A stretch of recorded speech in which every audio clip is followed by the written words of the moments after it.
Today I'm visiting the mysterious Betws y Grog Churchard in Ynys Môn in Wales.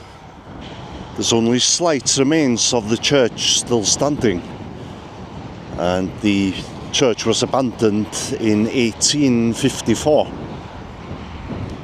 and was largely forgotten about until the A55 expressway was opened in the mid-1990s. You can probably hear the traffic just to my left here. You can see the place as you're travelling down the A55, and I'm sure a lot of people are curious about it. So it looks like a churchyard, but you can't see a church. I was here last July, I came to have a look, but it was very overgrown, and I said I was going to come back here. Before the A55 road opened, this would have been a very quiet spot, and the walls of the churchyard would have been pretty much out of sight. I don't know if this was the original gate or the last gate that the church had. Okay, I'm inside now. It is possible to open the gates. It's a little bit tricky. The undergrowth hasn't died back as much as I was hoping. But we'll have a look.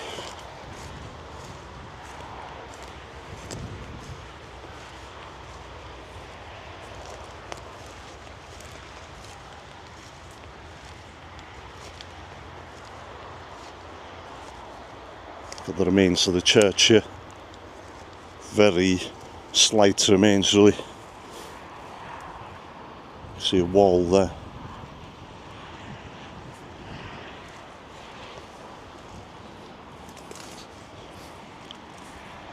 It looks like it was a very small church.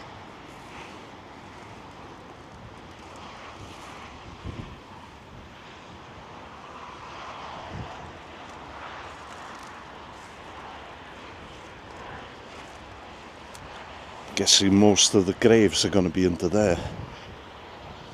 Oh, I can see one grave anyway.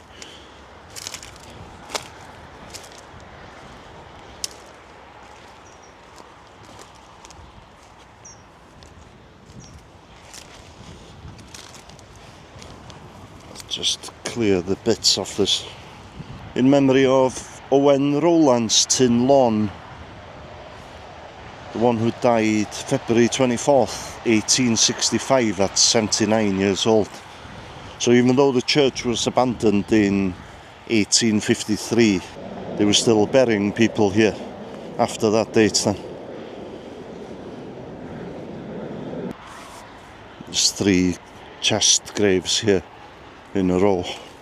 It's a very small one. Here's obviously the grave of a child. Here lies the body of Margaret, daughter of Robert and Elizabeth Williams, the one who died December the 11th, 1856 at 2 years old. So I'm guessing it's probably the parents who are buried next to her here. Don't know if you can see the 3rd grave in the distance there. Once I get home, I'll try and translate this eulogy. I'll just take a photograph of it now. Translated, it goes something like this. She passed after 2 years to the light from earthly dust. Though we remember her, she shall not rise until the graves of the world are set free.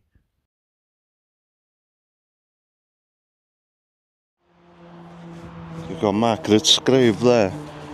I thought this might have been the grave of one of her parents, but it doesn't seem to be. Here lies the body of William Owen, the one who left this life June 1856 at 44 years old. It's too overgrown for me to attempt to clear the grave next to it there.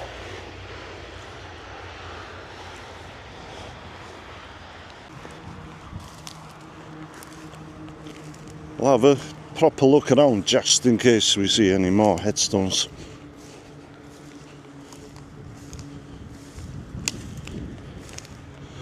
I've read there are, I don't know if it's 44 burials or if there's 44 headstones here.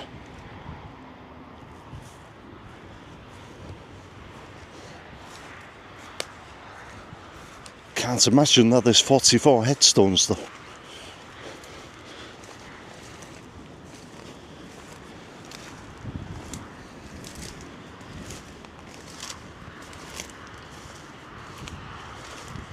The wall seems to be in pretty good condition.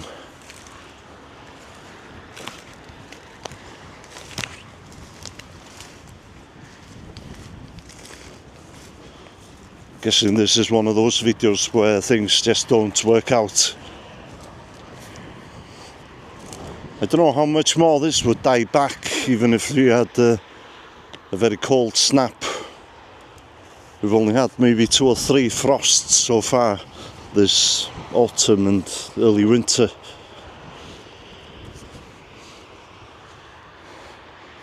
You can't really come here and try and clear bits of it without permission, really. I think I'll come back probably November. Remember this shot because I'll recreate it when I come back, so you can see the difference once the vegetation has died down. And there you go, early December 2025. Hasn't died down enough. I don't know if it will die down anymore, actually. I have seen photos online where you could actually see more of the headstones. So I guess at one time it must have been cleared. This was the first headstone that I looked at. It was Owen Rowlands, who died aged 79 in 1865. I decided to clear the rest of the headstone to see who else is buried here. And it says also Elizabeth, his bride, the one who died March 10th, 1857 at the age of 83. It goes on to name 3 of their children, but they're not actually their children. They can't be because of the ages of the children when they died. So they must have been the grandparents. So every time you hear me say mother, it's actually grandmother. And also their sons.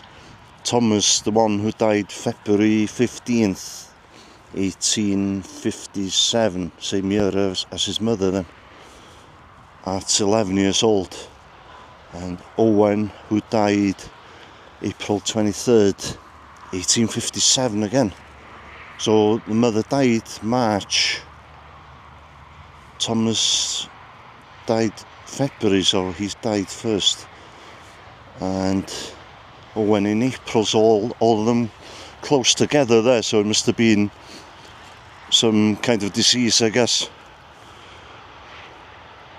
And at the bottom there's another son who died many years later, Lewis Owen, and he died November 14th, 1891 at the age of 72.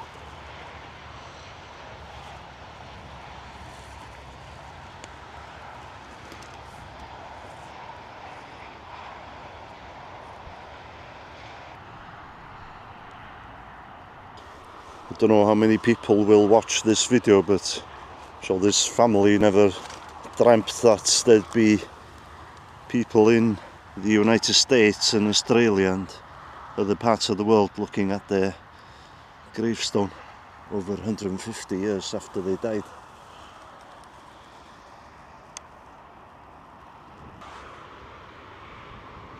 It's a little bit disappointing that we can't see what's under that undergrowth, but there might not be many more headstones here, to be honest with you.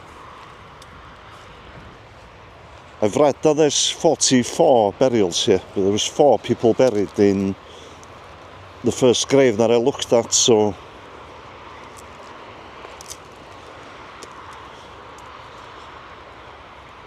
maybe we aren't missing much. I've had a closer look at this, and it seems to be a memorial, although there's obviously a piece missing at the top there. And it's to remember the vicar, I guess. Parchedig Robert Williams. And this memorial was erected in 1887. So it's probably not standing in its original spot here.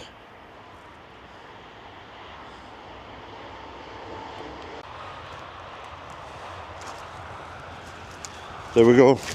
Glad I came anyway. One or two of you have been asking when I was coming back here. Okay guys, we'll see you next time.